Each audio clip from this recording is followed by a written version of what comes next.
السلام عليكم ورحمة الله وبركاته.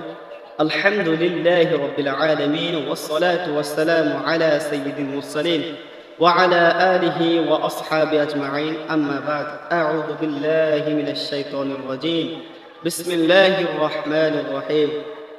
ولله على الناس حج البيت من استطاع إليه سبيلا. وقال النبي صلى الله عليه وسلم: بني الإسلام على خمس: شهادة أن لا إله إلا الله وأن محمد رسول الله، إقام الصلاة وإيتاء الزكاة والحج وصوم رمضان. আলহামদুলিল্লাহি রাব্বিল আলামিন। সমস্ত প্রশংসা আল্লাহ তাআলার জন্য, যে আল্লাহ তাআলা আমাদের সকলকে সুস্থ থাকার তৌফিক দান করেছে।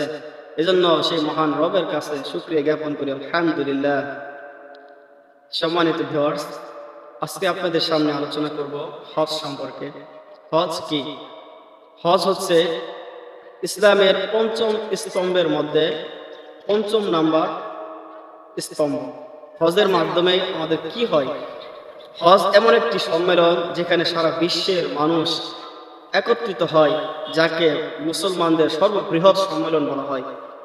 এখানে উদ্দেশ্য হচ্ছে একমাত্র আল্লাহ তাআলাকে রাজি খুশি করা। আর হজের মাধ্যমে মুসলমানদের মধ্যে সামাজিক, রাজনৈতিক, তাত্ত্বিক এরকম ভাবে সকল সম্পর্ক সুদৃঢ় হয় এই হজের মাধ্যমে। সুবহানাল্লাহ।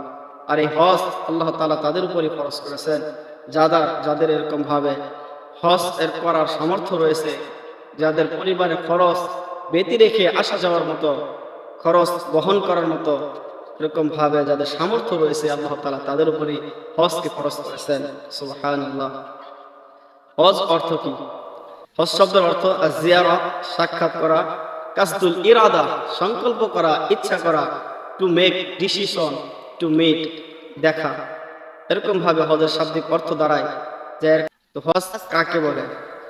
হজ হচ্ছে الحج هو زيارة مكان مخصوص في وقت مخصوص بطريق مخصوص। নির্দিষ্ট সময়ে, নির্দিষ্ট পন্থায়, নির্দিষ্ট স্থান জিয়ারত করার নামই হচ্ছে হজ। আল হজ্জ আশহুরুম মা'লুমাত। হজের মাসগুলো আল্লাহ তাআলা এরকম ভাবে নির্ধারণ করে দিয়েছে যে এইগুলাই হচ্ছে হজের মাস।